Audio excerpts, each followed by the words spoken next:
Quería preguntar cómo definiría este cambio constitucional llevado a cabo por la dupla presidencial y qué va a suponer para el país.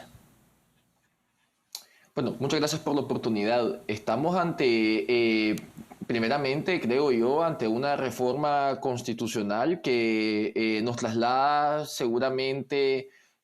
al siglo XVIII, comparable únicamente con eso. Crea un poder único, crea una suerte de Estado absolutista en favor de Daniel Ortega y Rosario Murillo, que en este caso pues comparten, digamos, la presidencia de la República como copresidentes cada uno. Son los encargados ahora de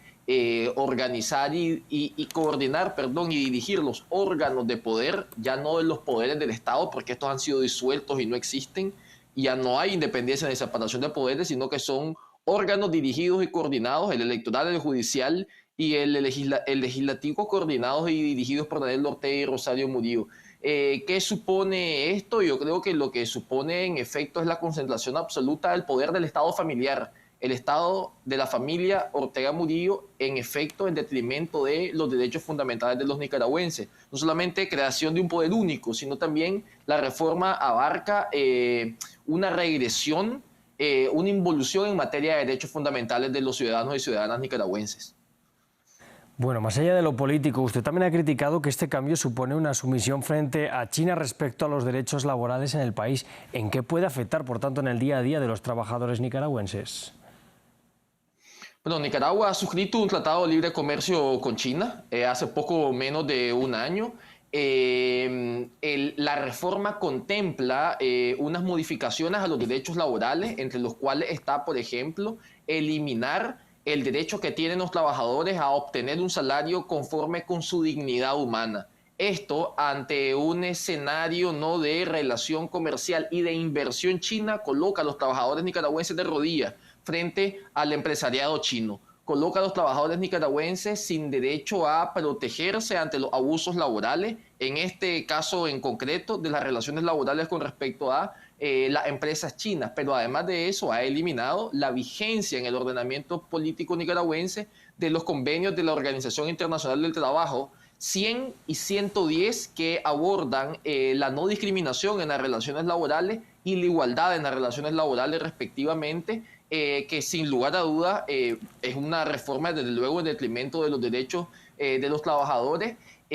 sumado a otras reformas en materia laboral como la obligatoriedad de los trabajadores a sindicalizarse en los sindicatos del Frente Sandinista en las distintas instituciones públicas o empresas de corte privado.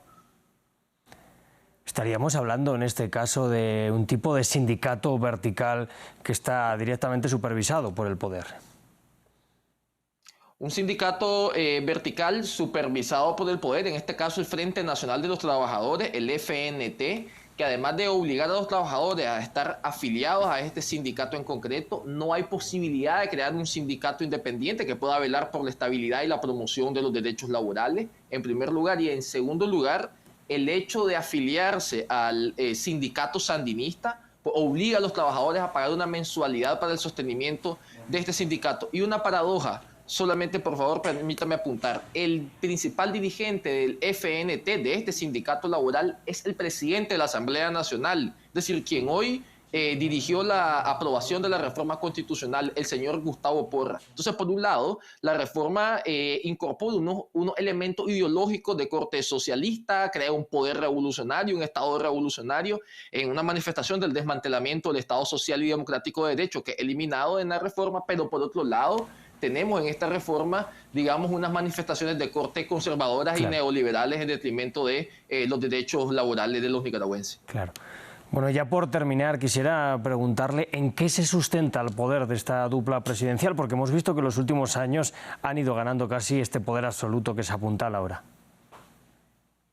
Bueno, el poder de la familia Ortega Murillo reside en la fuerza. Reside en el control que tiene de las Fuerzas Armadas, en el caso concreto de la Policía Nacional y el Ejército de Nicaragua, que en la reforma constitucional ambos se convierten en cuerpos armados obedientes y no deliberantes. Ya dejan de ser cuerpos armados apolíticos y apartidistas e independientes. Y también reside en Fuerzas Armadas irregulares. También la reforma institucionaliza la policía voluntaria, que en Nicaragua son conocidos como grupos paramilitares afines al grupo en el poder, ¿verdad? Y esto es grave desde la perspectiva de la seguridad nacional y de la seguridad ciudadana, porque institucionalizan, legalizan un grupo armado irregular, ¿no? Esos tres grupos son los que sostienen a la familia Ortega Murillo en el poder por la fuerza, son los que permiten ejercer la coerción policial, la vigilancia policial y la aprehensión de los ciudadanos nicaragüenses que se manifiestan en público o en privado en contra de la dictadura. Principalmente eso, y yo quiero agregar un elemento más de carácter geopolítico y no económico, que es